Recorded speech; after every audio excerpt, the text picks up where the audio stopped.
Shalom, Damai damai di hati. Puji nama Tuhan, diberi kesempatan oleh Tuhan untuk bisa berbagi firman Tuhan di kesempatan kali ini.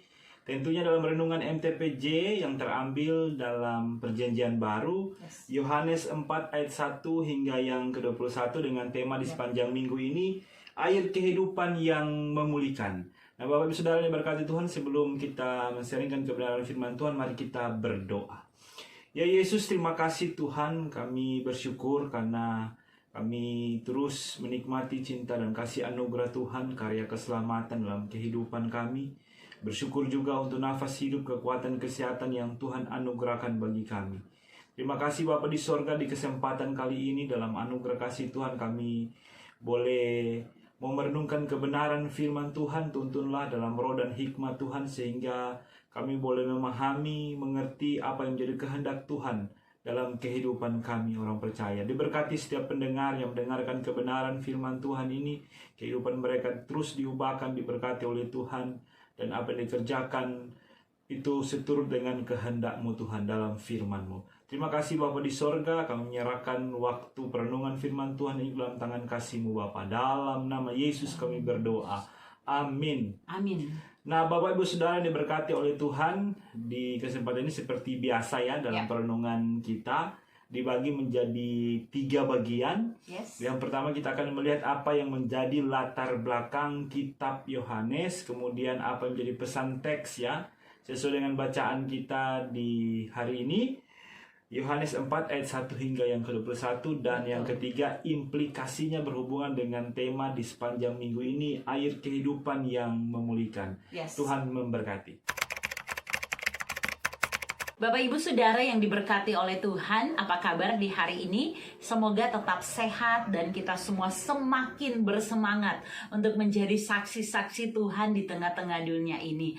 Kali ini dalam pembacaan di sepanjang minggu berjalan, kita akan membahas mengenai Injil Yohanes. Ya, Injil Yohanes adalah kitab yang unik di antara keempat Injil yang kita tahu bersama. Dalam Injil ini kita dapat menemukan catatan pelayanan Yesus di daerah Yudea dan Yerusalem yang tidak ditulis oleh ketiga Injil lainnya, dan menyatakan dengan lebih sempurna rahasia tentang kepribadian Yesus. Siapa yang menulis? Penulis itu diidentifikasikan secara tidak langsung sebagai murid yang dikasihinya. Kesaksian tradisi kekristenan itu membuktikan bahwa ini menunjuk kepada Yohanes anak Zebedeus. Nah, menurut beberapa sumber kuno, Yohanes rasul yang sudah lanjut usianya waktu itu tinggal di Efesus. Dia diminta oleh para penatua di Asia untuk menulis Injil yang rohani. Ini untuk menyangkal ajaran yang menyebar ya mengenai sifat kepribadian dan keilahian Yesus yang pada waktu itu semakin gencar terdengar dan kemudian dibelokkan oleh beberapa pengajar sesat. Nah, Yohanes itu menyatakan tujuan tulisannya sebagaimana dapat kita baca di Yohanes 20 ayat 31. Supaya kamu percaya bahwa Yesuslah Mesias, Anak Allah, dan supaya kamu oleh imanmu memperoleh hidup dalam namanya. Ya, Bapak Ibu Saudara, naskah kuno Yunani dari Yohanes itu memakai satu dari 2 bentuk waktu untuk kata Yunani yang diterjemahkan menjadi percaya pada Yohanes 20 ayat 31 tersebut, yaitu berarti sehingga kamu dapat mulai mempercayai, dan bentuk waktu kedua itu artinya sehingga kamu dapat terus percaya. Jikalau Yohanes bermaksud yang pertama, maka ia menulis untuk meyakinkan orang yang tidak percaya untuk percaya kepada Tuhan Yesus dan diselamatkan. Tapi kalau maksudnya adalah hal yang kedua, maka sudah pasti Yohanes menulis untuk menguatkan dasar iman supaya Orang percaya dapat terus percaya kendati pun ada ajaran palsu, dan dengan demikian masuk dalam persekutuan penuh dengan Bapa dan Anak. Ya, mau pakai yang mana semua tentunya bisa ya. Nah, Bapak Ibu Saudara, pada bagian ini kita menemukan suatu kisah Yesus dengan seorang perempuan Samaria dalam suatu konteks bacaan yang didasari pada ketidakbolehan umat Tuhan pada waktu itu bergaul dengan orang Samaria, karena melihat orang Samaria sebagai orang berdosa, sehingga jangan ada yang bergaul dengan mereka, termasuk jangan pernah lewat di daerah mereka. Mari kita lihat sedikit sejarah penolakan terhadap Samaria ini. Nah, itu bertitik tolak dari perubahan sistem religi yang dapat kita baca pada banyak bagian kitab Perjanjian Lama, di mana orang Samaria melihat bahwa Tuhan Allah itu bukan lagi menjadi tempat penyembahan, karena digantikan oleh berbagai Baal dan berhala yang ditempatkan sewaktu Asyur masih menguasai daerah mereka. Maka orang Samaria terus-menerus mereka menyertakan segi-segi agama-agama kafir di dalam ibadah yang mereka lakukan. Di mana-mana berdiri kuil sebagai tempat mereka menyembah dewa-dewa Asyur. Nah, Samaria juga membangkitkan kebencian orang-orang Yahudi di Yerusalem. Sebab selama Salomo membangun bait suci, seluruh kegiatan dan pusat penyembahan itu terpusat di Yerusalem. Maka penolakan terhadap orang Samaria untuk ikut berdoa di bait Allah di Yerusalem menjadi salah satu penyebabnya. Orang Samaria akhirnya mengalah, menarik diri, lalu mendirikan tempat ibadah di Sikar, di tempat mereka di Samaria. Di titik itu, satu kepercayaan yang berbeda telah terbentuk. Mereka menantikan Musa yang mereka anggap sebagai Mesias dan menganggap bahwa Gunung Gerisim sebagai tempat yang ditetapkan Allah untuk mempersembahkan korban. Tidak peduli lagi terhadap ritual di Yerusalem. Orang-orang Samaria menciptakan sistem penyembahan sendiri, dan kitab suci yang mereka pegang itu hanya 5 kitab Musa saja, dan kemudian mereka menolak semua tulisan kitab-kitab kanonik lainnya. Perbedaan-perbedaan ini menambah daftar panjang kebencian historis antara Yahudi dan Samaria. Sejarah mencatat bahwa seorang imam Yahudi itu pernah dikirim oleh Asyur untuk mengajari mereka tentang agama Yahudi. Mereka diajari dari kitab Musa, tetapi mereka ini masih mempertahankan banyak ritual penyembahan berhala. Orang Samaria memeluk agama yang merupakan campuran dari Yudaisme dan penyembahan berhala, karena orang Israel di Samaria itu telah menikah dengan orang asing dan memeluk agama penyembahan berhala mereka. Mereka dibenci akhirnya oleh seluruh orang Yahudi, dan inilah dasar munculnya perselisihan yang dari tahun ke tahun dalam rentang waktu yang sangat panjang tidak dapat didamaikan di antara mereka. Orang Yahudi menganggap orang Samaria itu sebagai ras manusia terburuk. Mereka tidak mau berurusan dengan orang Samaria. Bahkan dicatat mereka tidak mau menginjakan kaki di tempat orang Samaria yang mereka anggap sebagai tempat, sebagai orang-orang kafir yang menjijikan. Dan inilah dasar latar belakang untuk kita belajar pada hari ini sebagaimana bacaan kita Yohanes pasal 4 ayat 1 sampai 21. Bapak Ibu Saudara, saat membaca kitab Yohanes 4 ayat 1 sampai 21 di bawah tema Lembaga Alkitab Indonesia Percakapan dengan Perempuan Samaria ini, kami berdua membagi pembacaan ini dalam beberapa pokok pikiran. Yang pertama ayat 1 sampai 3 mengenai pengantar cerita percakapan Yesus dengan perempuan Samaria. Kemudian ayat 4 sampai 6 Yesus yang harus melintasi Samaria, dan yang terakhir ayat 7 sampai 21 mengenai percakapan Yesus dengan perempuan Samaria yang juga dibagi dalam 3 bagian, mengenai air hidup, mengenai air minum dan juga mengenai tempat menyembah ya.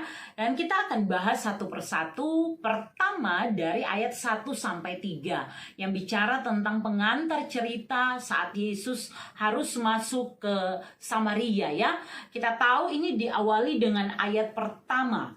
Ketika Tuhan Yesus mengetahui bahwa orang-orang Farisi telah mendengar bahwa ia memperoleh dan membaptis murid lebih banyak daripada Yohanes. Nah, orang-orang Yahudi di Yudea termasuk Yerusalem tentunya itu membenci Yesus. Karena Yesus telah memiliki pengikut lebih banyak daripada Yohanes Pembaptis.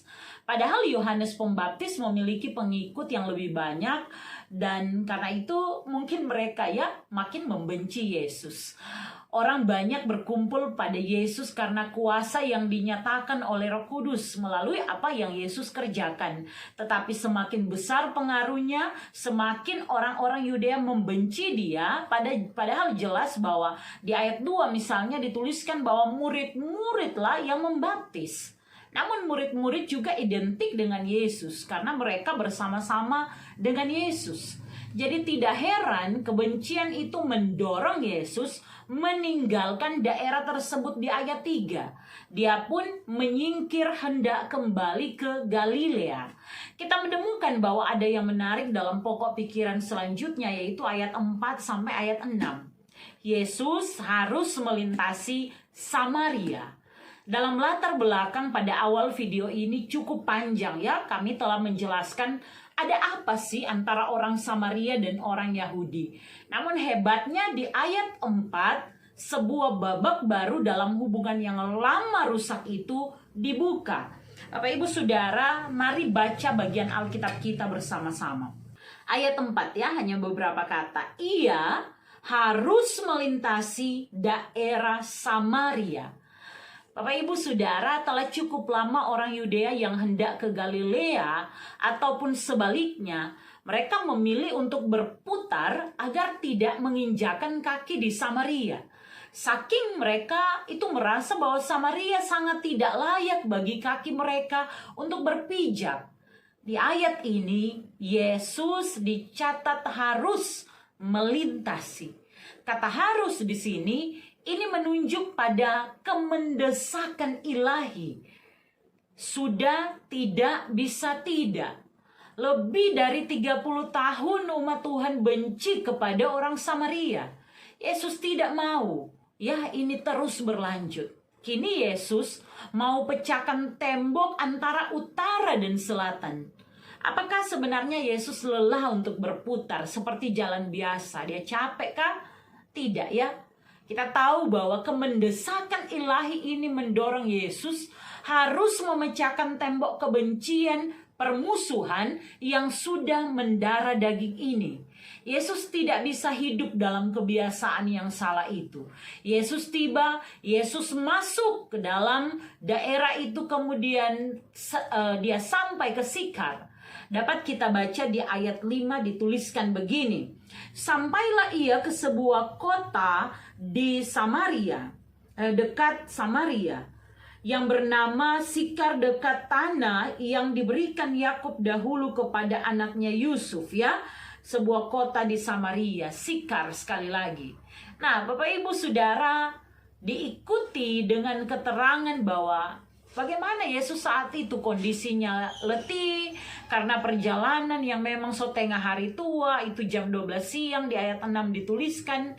Tapi mari selanjutnya kita lihat bahwa kemendesakan ilahi ini mendorong Yesus ada di tempat itu lebih dari yang dapat diperkirakan sebagai manusia, di mana dia merasa letih. Bapak Ibu Saudara yang diberkati oleh Tuhan, selanjutnya kita melihat inti kisah di hari ini. Itu dicatat dari ayat 7 sampai 21 mengenai percakapan Yesus dengan perempuan Samaria yang kami bagi dalam 3 topik. Yang pertama mengenai air minum.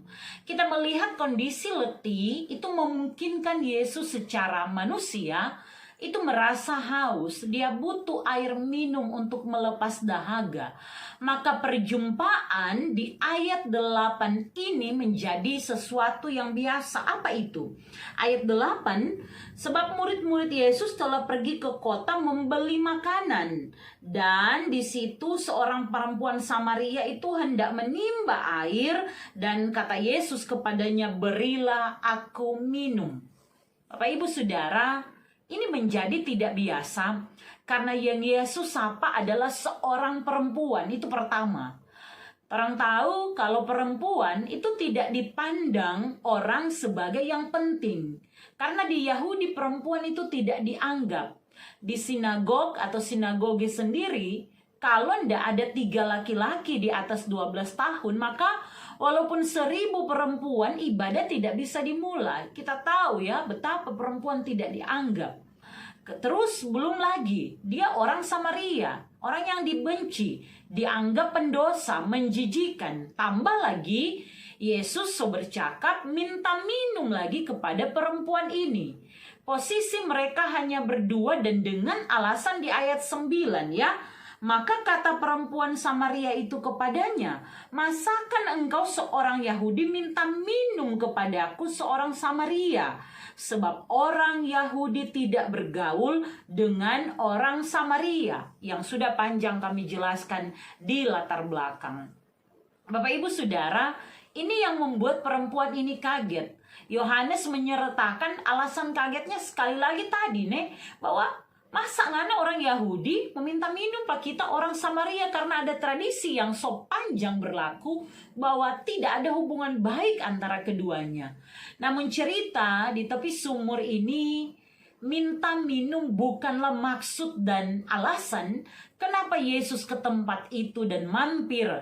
Sebagaimana kami jelaskan tadi, ya harus melintasi karena dengan kebiasaan yang sudah lama Yesus mau agar kebiasaan tradisi itu dihentikan, dipecahkan ya.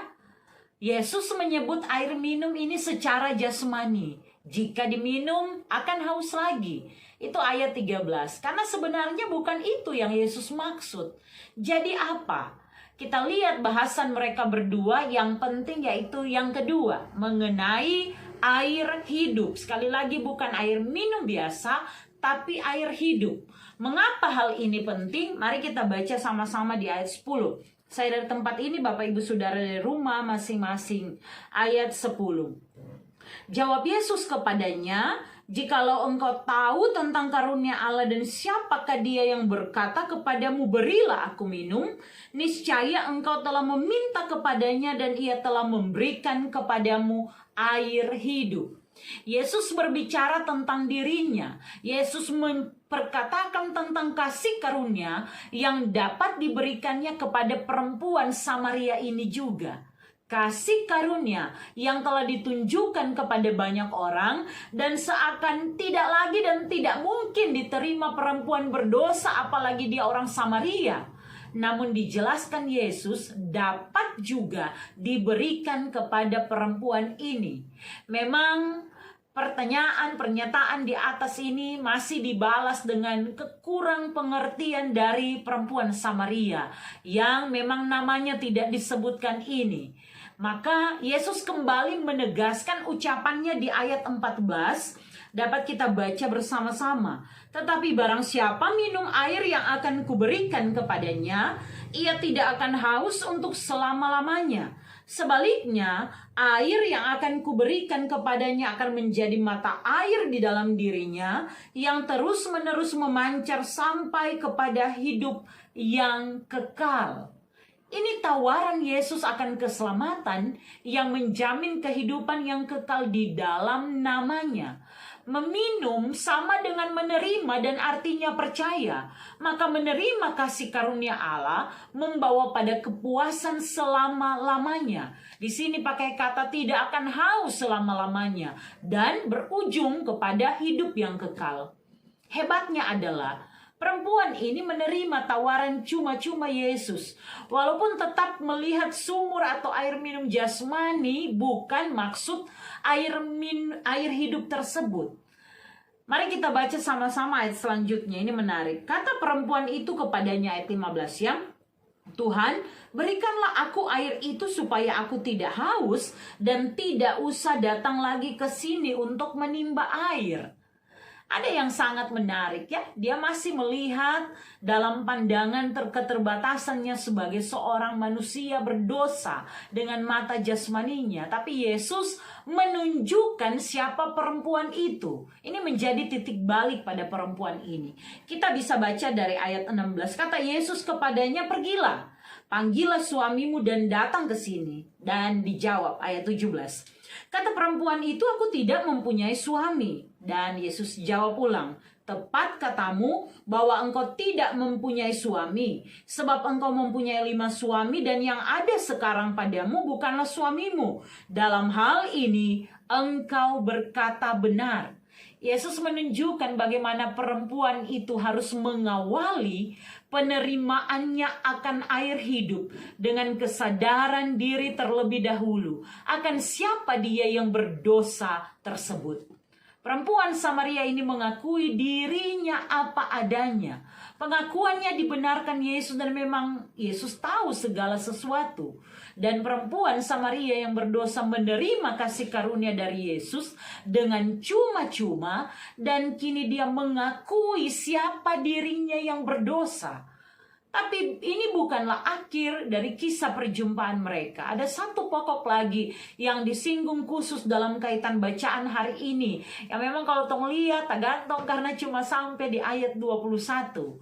Karena harusnya jika mau lihat satu konteks kita membaca sampai ayat 42 dan sudah pasti dapat dibahas semuanya. Tapi kita lanjut ya. Yang ketiga, pokok bahasan mereka adalah mengenai tempat menyembah. Sekarang perempuan Samaria itu menyinggung mengenai tempat menyembah. Kita lihat ayat 19 sampai 20. Kata perempuan itu kepadanya, Tuhan, nyata sekarang padaku bahwa engkau seorang nabi. Nenek moyang kami menyembah di atas gunung ini, tetapi kamu katakan bahwa Yerusalemlah tempat orang menyembah. Perempuan Samaria ini bicara dari apa yang dia tahu selama ini. Dan Yesus menjawab di ayat 21 bacaan kita. Kata Yesus kepadanya, percayalah kepadaku hai perempuan, saatnya akan tiba bahwa kamu akan menyembah Bapa bukan di gunung ini dan bukan juga di Yerusalem. Dan seterusnya ya. Kamu akan menyembah Bapa bukan di gunung ini, memakai kata Yunani oros. Ini kata Yunani tuoto atau dalam tulisannya touto. Dan bukan juga di Yerusalem. Penafsiran kata gunung ini, bukit ini, oros touto. Ini bukan bukit Sion yang di Yerusalem. Bukan pula bukit Saitun di daerah Betania. Bukan bukit Hermon yang jauh di utara. Tetapi mengarah pada gunung atau bukit yang ada di kota Sikar. Dan itu kemungkinan menunjuk bahwa orang Samaria beribadah di gunung Gerisim. Tapi baca baik ayat 21 yang Yesus katakan tadi untuk mengetahui ya. Yesus menegaskan mengenai tempat beribadah bukan bicara tentang tempat orang Samaria itu atau juga orang Yerusalem di sana. Jauh lewat bacaan ini diketahui bahwa itu bicara tentang bagaimana menyembah Allah dalam roh dan kebenaran. Lanjut, Yesus memperkenalkan diri. Kalau orang baca terus ini nih. Dilanjutkan bagaimana perempuan ini meninggalkan tempayan-tempayannya, kemudian pergi, kemudian memberi kesaksian tentang Yesus Kristus sehingga banyak orang yang menjadi percaya kepada Yesus. Maaf, ini harus dijelaskan supaya tidak tergantung ini cerita bagaimana percakapan Yesus dan perempuan Samaria. Kita melihatnya secara utuh walaupun dalam secara khusus di konteks kita sampai ayat 21. Bapak Ibu Saudara, tema di sepanjang minggu ini air kehidupan yang memulihkan. Kita sudah membaca Yohanes 4 ayat 1 sampai 21. Kami di tempat ini, kami percaya Bapak Ibu Saudara juga di rumah ya. Ini memberi kita beberapa pesan dan pengajaran penting. Yang pertama, menyangkut alasan pemilihan tema, kita belajar mengenai kebutuhan manusia akan air. Jasmani kita itu sangat butuh air, apalagi rohani kita. Maka kita butuh air hidup. Itu menunjuk pada Yesus yang memberikan kasih karunia dengan cuma-cuma kepada siapa yang dikenannya. Maka jika minum adalah kebutuhan kita, bagaimana dengan kebutuhan air hidup itu? Apakah kita tahu bahwa kita sangat butuh, tidak dapat hidup tanpa Yesus, dan sudah pasti akan sia-sia jika kita hidup tetapi tanpa kepastian keselamatan dan jaminan hidup kekal di dalam nama Yesus. Yang kedua, sejarah yang tidak terselesaikan dalam hubungan Yahudi dan Samaria itu tampil dalam sebuah konsep penyelesaian yang dilakukan sendiri oleh Tuhan Yesus. Dan dia melakukan melalui pelayanannya, pengajarannya, perumpamaan-perumpamaannya. Kasih Yesus itu berlaku pada semua orang secara sama, diberi cuma-cuma. Baik kepada orang Yahudi, orang Samaria, ataupun orang non-Yahudi. Berarti juga berlaku untuk kita semua. Detail yang paling terlihat adalah keberanian Yesus untuk mendobrak kebekuan dan membuka komunikasi yang meruntuhkan tembok penghalang yang telah berlangsung dalam waktu yang panjang. Sebuah kemendesakan ilahi telah dijawab oleh Yesus dengan mendapatkan satu perempuan untuk menjangkau semua orang Samaria. Sikap rasis Yahudi dan kecenderungan menganggap rendah orang Samaria kini telah ditekan dan dihilangkan karena kepedulian Yesus. Memberi contoh bagi kita gereja di masa kini untuk menjangkau mereka yang tidak dianggap, tidak dipandang, dan tidak rasis tentunya ya. Karena semua orang itu dipilih oleh Tuhan, dapat dipilih oleh Tuhan. Dan jika Tuhan mau, Tuhan dapat pakai kita semua untuk menjangkau banyak orang. Yang ketiga, seberapa buruk hidup perempuan Samaria ini, sebenarnya saya merasa sangat tidak lebih baik dari dia. Kita semua pun demikian. Lihat bagaimana dia jam 12 siang ya. Siang panas, tengah hari tua, tong bilang. Sepi, perempuan ini pergi jam 12. Karena dia menghindar omongan-omongan orang. Pasti konteks seperti ini banyak kali tong dapat. Ketika orang merasa diri melakukan kesalahan, orang mau menjauh dari lingkungan dan komunitas, tidak mau jadi bahan bicara. Tapi di sini menariknya Yesus datang tengah hari tua itu. Bicara saja so melanggar tradisi malah najis ya karena mau minta minum. Yesus lakukan itu. Dia menawarkan air kehidupan yang memulihkan sebagaimana ungkapan tema di minggu ini. Catat baik, air kehidupan itu hanya bisa diperoleh jika masalah dosa selesai. Dosa harus diputus agar air masuk ke dalam gelas, agar air kehidupan itu dapat diterima, agar kasih karunia itu dapat kita nikmati, keselamatan menjadi kepastian. Dan lihatlah buahnya setelah peristiwa ini ya. Dia mengakui dia seorang berdosa, dia sudah beberapa kali kawin. Dan perempuan Samaria yang ditolak, yang dibuang itu, sekarang dia mempunyai makna kehidupan yang baru. Ayat 28 lebih dari pembacaan, tapi memang harus disinggung Pak ini. Iya, dia meninggalkan tempayan-tempayannya, sebuah tindakan yang cepat dari dia ya. Dan buahnya ayat 39, dia bersaksi tentang Yesus dan banyak orang yang percaya. Bagaimana dengan kita ketika kita juga dipilih oleh Tuhan, ditetapkan oleh Tuhan? Maukah kita juga segera pergi untuk menceritakan tentang Dia? Yang keempat, hari ini firman Tuhan menyapa kita.